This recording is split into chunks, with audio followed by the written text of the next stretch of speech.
Chairman Sir, this bill is an endeavor to strike a balance. Number one, between increasing the upper gestational limit for termination of pregnancy, and on the other hand, ensuring safe, accessible and affordable abortion services.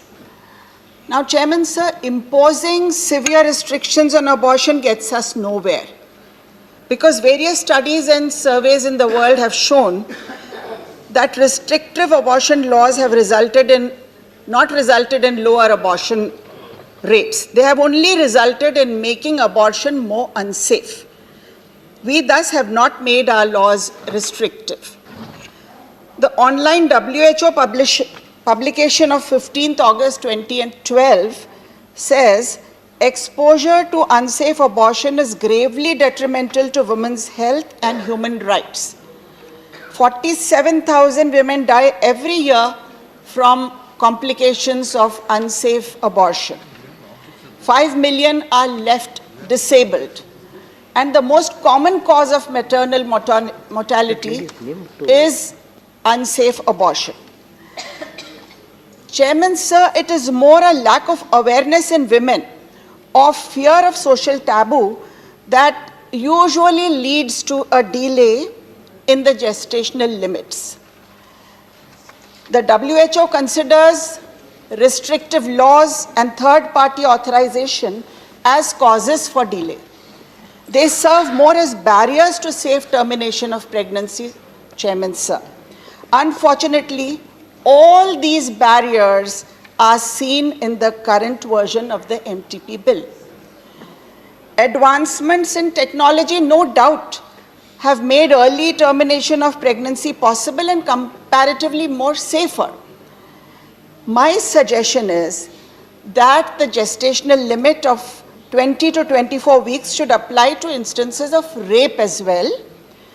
The statement of objects and reasons of the bill mentions that several writ petitions are filed seeking termination of pregnancy beyond the gestational limits in instances of sexual violence.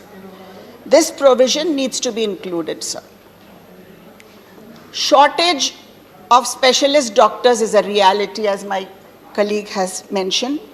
According to the rural health statistics of 2018 and 19, particularly in rural India, getting opinion from 2 specialist doctors for MTP between 20 to 24 weeks is just not possible.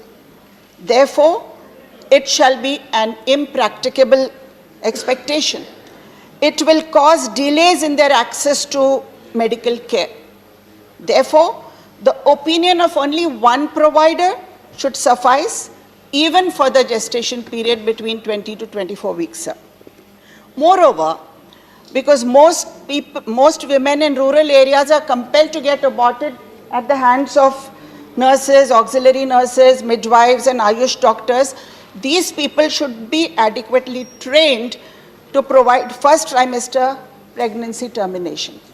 This training and subsequent certification, sir, must be carried out in a very meticulous manner, because ultimately we are dealing with human lives. As my colleague Ami Yadnik said, it is a matter of life and death, sir. The provision of creating medical boards is an extra hurdle for pregnant persons wanting to terminate their pregnancy. Subjecting pregnant persons to examination by medical boards is a violation of their right to privacy and also their dignity. And this can also cause delays to the pregnant person's access to medical care despite pregnancy being time sensitive. Madam, please conclude. Okay, sir. So these medical boards may serve as quick neutral appeal mechanisms in that event that a pregnant person is denied her right to terminate the pregnancy. Sir, my appeal would also be to include transgender and other this in the bill. And since the bill is not complete, all stakeholders have not been taken into confidence, I suggest that it goes to the select committee. Thank you, sir. Thank you.